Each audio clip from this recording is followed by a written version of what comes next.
माँ जो सब समझती है फिर भी कुछ नहीं कहती।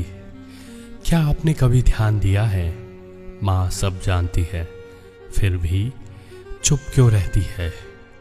क्यों उसकी आंखें कभी गीली नहीं दिखती लेकिन दिल हर रोज भीगता है?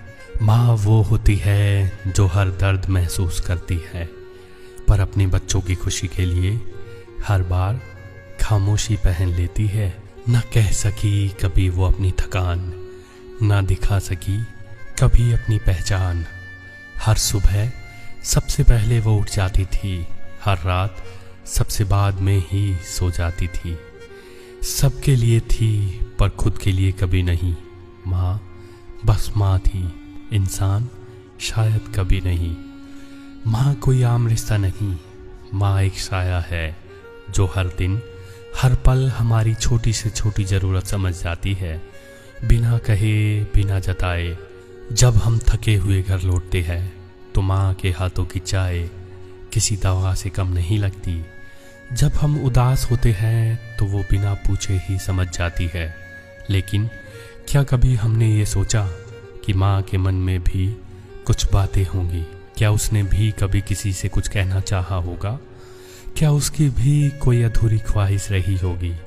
माँ हमेशा समझती है बच्चों के गुस्से को, पति की बेरुखी को, समाज की बेवजह अपेक्षाओं को, पर कहती कुछ नहीं।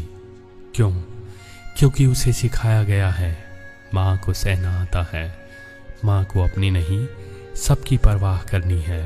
वो अपने ही आंसुओं को छुपा कर रखती है, रसोई में काम करते हुए, कपड़े तय करते हुए या फिर छत पर अकेले बैठे बैठे। और जब कोई पूछे माँ आप ठीक हो, तो मुस्कुराकर बस यही कहती है, मैं तो ठीक हूँ बेटा, तू बता तू खुश है? हर माँ को हक है खुलकर अपनी थकान, अपनी भावनाएं और अपने सपने कहने का। हमें सिर्फ उसकी खामोशी समझने की नहीं, बल्कि उसे बोलने का हक भी देना चाहिए। कभी यूं ही बिना वजह अपनी माँ से कहिए, माँ आज सिर्फ आप बोलिए, मैं सुनूंगा। शायद वो रो दे, शायद वो मुस्कुरा दे, या शायद पहली बार हल्का महसूस करे। कभी माँ की चुप्पियों को पढ़ा है तुमने? वो जो कहती नहीं पर सब कुछ सहा है तुमने। वो जो हर जवाब में सिर्फ ठीक हूँ कहती है।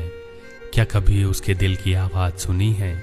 माँ सब समझती है पर बोलती नहीं, क्योंकि वो माँ है और माँ कभी शिकायत नहीं करती।